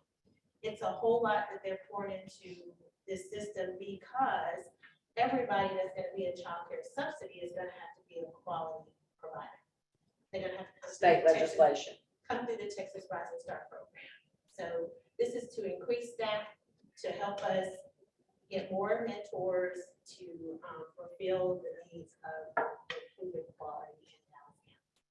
Does child care group have any reporting on how the quality levels are improving or regressing based off of some things that are out of their control, but also just within this program? This is a lot of money. So what are the outcomes that we see from this? So now it is changing as of now, Alan, that's a good question because with the Texas Rise and Start program changes that have been implemented, we're having to adjust to that as well. All of our mentors that have to go through certification as well as our Texas Rise and Start assessors. We are putting in those measures, and it's a great time to talk about it because we are being measured and trying to move the system across the state to a quality system where all of our providers are going to be in this program. So we do need metrics, and we're working on it. But they do have a snapshot that they put together. I'll share that. That'd be great. I mean, if we could just, and future meetings also just get that paid. Okay. And the problem may be, they may be a quality provider and not be open or not be enrollment. So we do need to look at more than just the number who qualifies quality. It's the capacity beyond that. Are they actively enrolling? Are they full? Are they taking our kids? That's another section. So there could be a whole host of reasons why the numbers are the way they are, that again, could be outside of child care group's control. It's not to say they're doing a good job or bad job, but I just don't actually know where we stand at the baseline of quality right now of us. I think Wanda keeps really good records. The other thing I'd like to point out though, in Ken's numbers, I don't know that we're going to spend the money if we can't go further over the goal, Ken. So maybe that is the other fallacy in that. And I'm also seeing another number that has got me a little confused. And that is when I look at Richard's contracted measures, it looks like right Q1 of 21 we served 14,365 children. This is going to suggest that we would serve more than 1,100 people, 1,100 children fewer with actually higher dollar. Remember I said we're 108% over goal? So Richard's giving you the actual, Dee's giving you what the grant suggested we serve, which is the 13,282. We're already at 14,000, but if we go over 110,000, we set off some alarms in Austin. They can't afford a system like Dallas to over-enroll, and then we find out the federal government doesn't fund it October 1. It starts pulling back too dramatically. We can't put kids out of care, and this board would be at risk. So those are those two numbers. We're at, is it 108, 108%? Okay. So I'll make one last comment, I'll shut up. So, sorry. We would not like you to shut up. Come on. But I just would like to draw the link between the conversation we're having right now and the workforce participation rate. Exactly. And I do think it would be helpful at some point to try to find someone that can speak to how much of a relationship do we think these two things have, and what number do we really need to hit in terms of serving kids in order for that workforce participation rate number to move or not move. And right now, those feel like siloed conversations, and I'd love to connect. And Lauren and Board, may I just have a recommendation? I just listened to the conversation. What a board should be discussing. It is 9:15, 9:20, and we're just not having this robust conversation. And I didn't know whether we could sometime flip contracts and agreements up, talk about the performance measures, and chapter all the stuff that really I think is critical. All the other stuff is great. I mean, that's just my recommendation. I just think it's we're supposed to be doing. I appreciate that. When we do have some business and stuff that we should get on there, or we can probably talk during the week before we're coming into it, maybe look at what's going to be on the agenda and see if we I'm can. happy to move it, but I couldn't move much of this, let me tell you. It's We pretty. did some other things this morning. but I After hear 2 years exactly of not what being you're together, it's been difficult. There's a lot to put out here. Unfortunately, you're diminishing my $260 million budget. Take the gavel to him. Where is that? Dee, please. I'll try to move quickly so we can get action passed. I do understand. Moving on to Equus, our workforce center contractor. In the financials, you've seen all these programs that were highlighted. We're giving additional money to Equus for our workforce center operations. These are our programs where we're serving customers to put them back to work. 3.7 million, and it makes what consists of that is 750,000 in WLA adult, 2.3 million in dislocated worker, 50,000 in SNAP, and 450,000 in employment services. The next section is funds dedicated to outreach and recruitment, both to employers and job seeker customers. 75,000 for adult ed, and this is to allow staff from Equus to partner with our direct partners in AEL to recruit and outreach those participants and refer them over. As Dr. May mentioned, enrollments are significantly impaired, and we were rolling. What was your enrollment year? 8,000 to 10,000 people? 8 to 10, we're back at our target is back at 8,700. And we currently have about 3,000 enrolled. Last year around the same time, it was about 57. So we're about 50%. And we were notified that the school district probably will not extend our lease for one of our major campuses as of October 1. So we will have, or July or October? September, yeah. October 1, we'll have to have a new facility that's serving a bulk of people. But if any of you know of other properties, please let us know. We've been using closed schools, but they're now going to go back to their plan 1, which was to either sell them off or do something else with them. And I think they're going to return that one to direct services. Yeah, they said it. Yesterday. We don't know our exit time yet, maybe prior to September. As Lynn presented, 2 of her programs, the retail pays, we're giving additional money to Equus to assist with those outreach and recruitment efforts.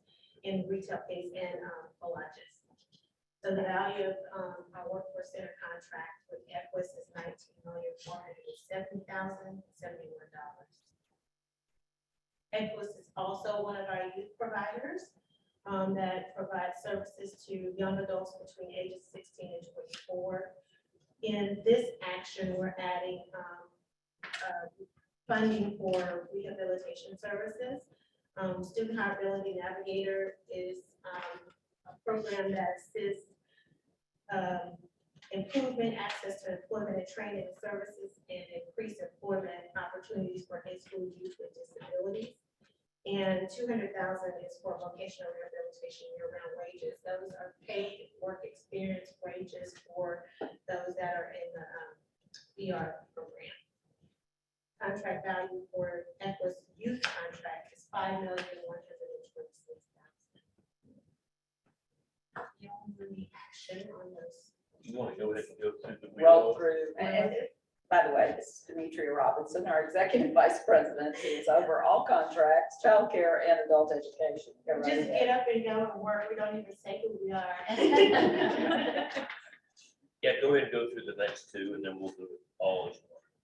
Okay, the next one is just an overview of getting your permission for us to move forward. We're seeking additional partners and working with enhancing services with our existing partners in youth.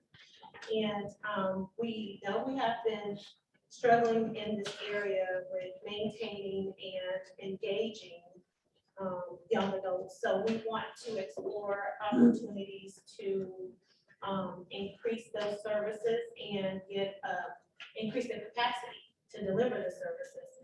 So we're asking for your permission for us to move forward in this time frame that we don't have a board meeting in March, that we get board's authority to proceed with any contracts that we may secure during that time. And we will do all the proper procurement and administration in that process and bring it back to you for ratification. A good example, we got word yesterday that the SNAP program will be infused with dollars that have to be spent by September 30. The minute that grant hits my desk, we need to get it out to the contractor. So we're talking about things that are emergent in that I don't want to underspend another grant. We want to get this money out, make something happen, but we do not have a March meeting. So it's not frivolous activity or beyond reason, but we do need to get grants moving as fast as possible.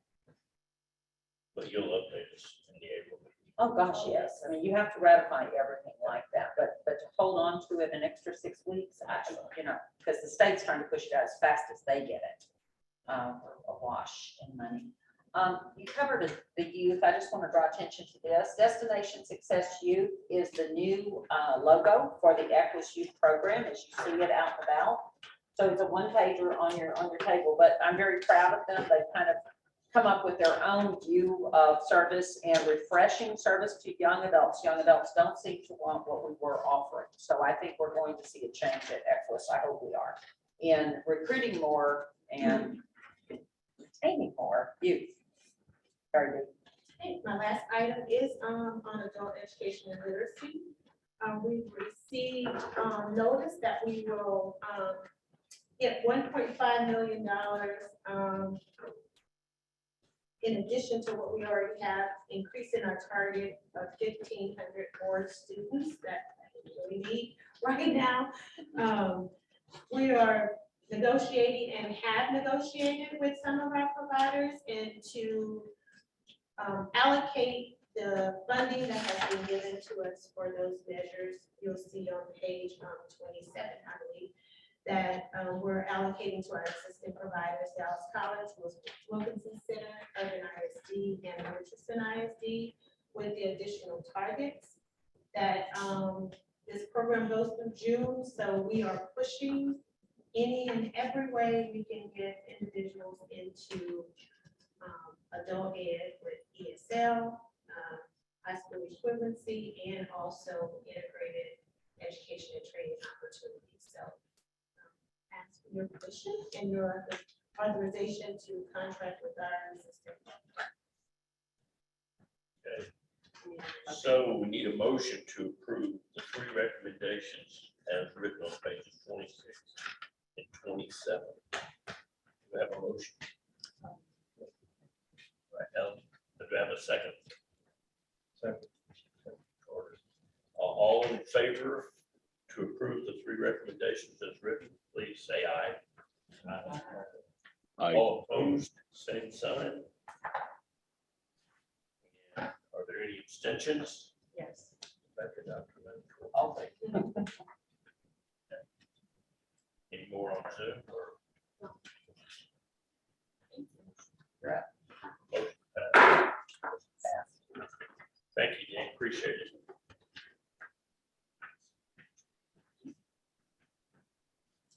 Good morning again. I'm Connie Rash, Senior Vice President and Board Secretary.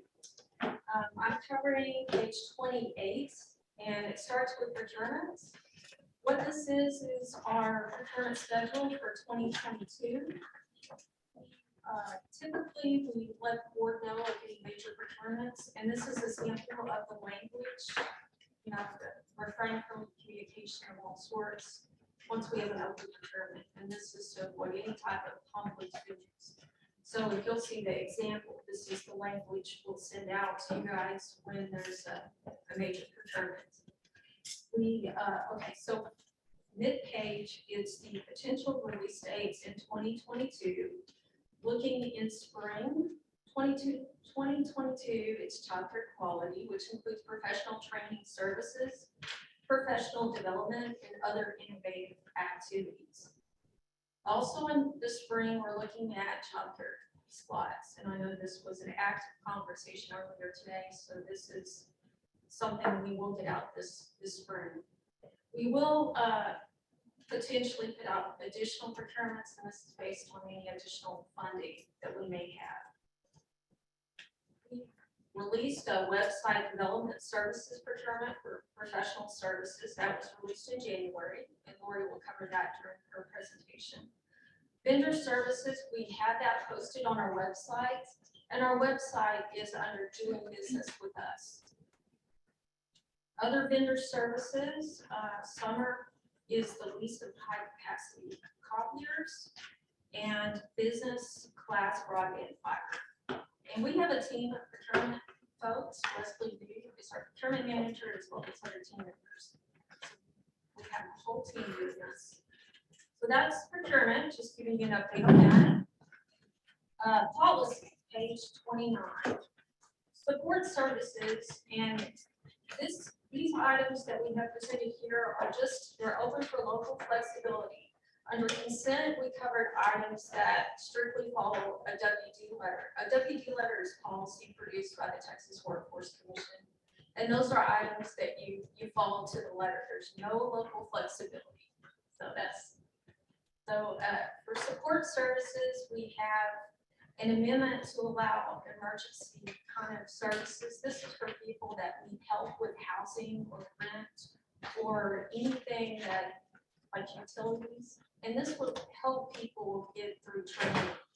You know, if you have these other emergency situations, you need some assistance. So we're trying to be more flexible to allow people to stay in the programs. We would also like to put a temporary hold on the capacity amount for customers. This would be the amount of $2,500 per year for customers, and then also a one-time payment of $200. So we would like to put a hold on that to allow more flexibility again. And then additional clarification for dislocated workers. We may have done means testing in the past, but documentation that supports the need for dislocated workers to receive support services is all that's needed, and this will be in the customer's file.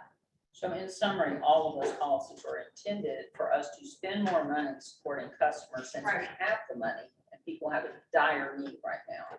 We've done more in housing than I think we've ever heard. Young adults being put in temporary housing till they could get 2 paychecks. That kind of thing came up throughout the holidays. And we've been influenced by other boards and by the state to say this is where the sweet spot is in post-COVID recovery. Is more and more of our funds going out to support services. So hopefully you agree with that. It's money well spent. It's just not our traditional forte. So we're looking for. I was gonna just ask, do we have a feel for what that number was? How much have we spent in that area? Oh, minuscule. The bulk of our money goes to either operating centers, paying staff, or the tuition, and tuition is 40% of those WIOA budgets usually. So, you know, we'll go up to 15,000 a customer in training dollars, but we tend not to spend that much in support. And the college district is now doing a whole lot of support, from food pantries to setting up future childcare, et cetera. Everybody, I think, is on board for more and more support to try to get people through. There are other options for tuition, free tuition. Just be curious of the amount, 100,000, and what our action, the value of our action. Does it increase it? How much do we spend by doing this measure? On the short, it's not going to spend a tremendous amount, but it is going to introduce new services that perhaps are restricting us from doing better in performance. I don't think we're going to spend that much by September 30 in this quarter. It's just not going to happen. But over time and building a different response to customers is what we're after. Changing how we view the customer. They're not just a trainee. They're kind of a whole person who has to be in training. And we may not be the ones paying the training. But we do need to help them, and only help them, not do things that supplant other resources. And that's the tricky part. So we need a motion for approval on the 3 policies. Did you get to the line? No, I haven't. I was just gonna, I touched on those real fast. I remember running short of time. Training provider, this just allows us to work with training providers outside of our workforce area. It provides some additional criteria, and we look at those on a case-by-case basis. Dusting off old policy language. Yeah. Clarifications to the training provider policy. The biggest thing is training must result in employer or industry recognized credentials. Lastly, page 30 is the job search policy, and our recommendation is to continue with the 3 job searches. And the board voted on this May 2021, so we would like to continue that. And I've listed in the bullet points of additional virtual options for people. So it's pretty open. We try to do this at least once a year, give you the option. Do you think, I mean, the North Central Board does 5, the Tarrant Board does 3, others do 4. There's no magic in this, but if something occurs to you in the course of the year, we're happy to make that adjustment. We just want to keep it front and center. It is something that you control. So that's pretty much all the policies. If anyone has any questions. Are there any questions? I think we've worn it down. I think so. So do we have a motion to approve the 3 policies? That's a motion. Thanks. Do I have a second? Second. Thank you, Alan. All in favor, say aye. Aye. All opposed? Same sign. And I'm with that soon. Any abstentions? According to Courtney is an abstention, but I don't think it affects anyone else. Anybody online? Online. I have just 2 brief items, if I Okay. could. This is more of an update because these fall within my purview, but I want there to be some comfort about doing these. City Square has housed us for 10 years. We've had a very good time there. Lease is up in April. We really need more space as we are housing so many more of the vocational rehabilitation staff. So they've offered us a $1 per square foot extension for 1 year. So for us, that totals $10,476 increase to stay there 1 year and forego a move that will cost us $60,000 to $70,000. So we just have no other prospects to stay that close to downtown, right there on Malcolm X. CBRE will conduct a full procurement over the next year, but frankly, they want to keep us desperately, and I think they're going to have to compete. So this is a 1 year holdover, unless the board disagrees, but I can approve $11,000. Okay. The other is website redesign, and just briefly, Connie mentioned it, due to the storm, they were due in on that Thursday. We did have 8 that we accepted and that met the deadline.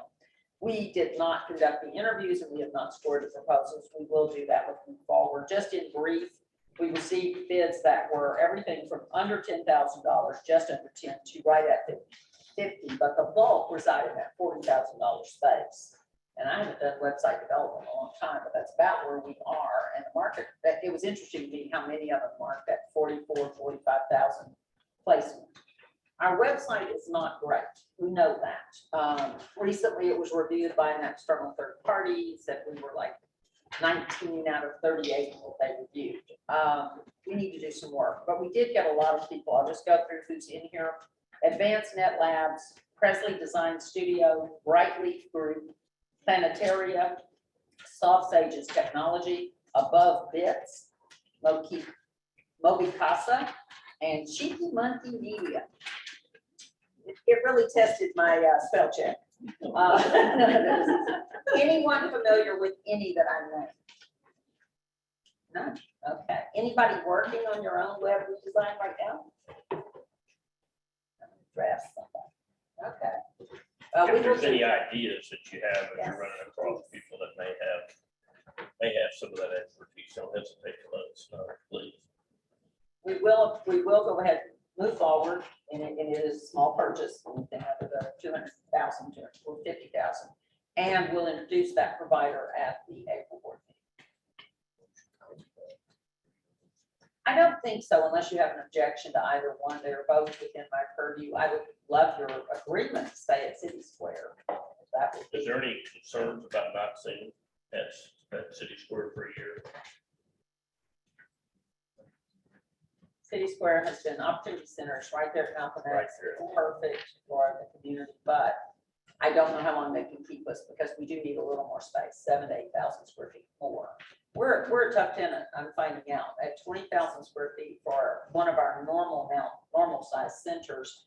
The parking is not there and the price is not there. So we are going up. CBRE has gotten maybe 5 or 6 more to look at to replace our Preston at Alpha Center. The prospects are not great, and the rent will go up in that $17 to $19 square foot price. And generally speaking, an escalation inside of a lease is about 50 cents a year. So $1 is double that. However, I don't know the rate. I assume it's a very low rate. So I wouldn't have any. It's a very low rate. And Yeah. I think your point about the cost to move versus paying escalations to a great organization. So For 11,000-ish square feet, we pay $162,588 a year. This puts it up to $173,064. That's about as cheap as you're going to get anything. So it's very reasonable and nice, clean, it's a wonderful location. Thank you guys for patience this morning. It usually does not run this long, obviously, but thank you for your patience. Thank you for all the reporting. Thank you to all of our new folks that are with us. Welcome. Hope we just run you off. Please, there will be a formal orientation. We apologize, but they were just approved last week. So there will be a formal orientation. We'll do it virtually, and the board officers will be on that virtual. We did it last year. It worked really well. Dr. Bay, thank you. All right, thank you. Yes. Yes.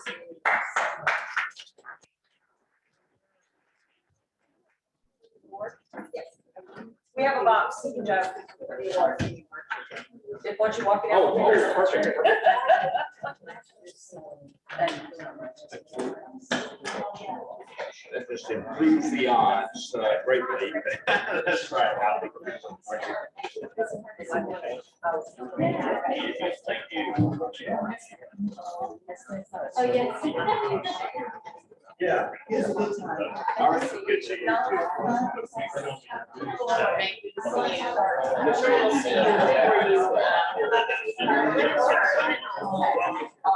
Busy.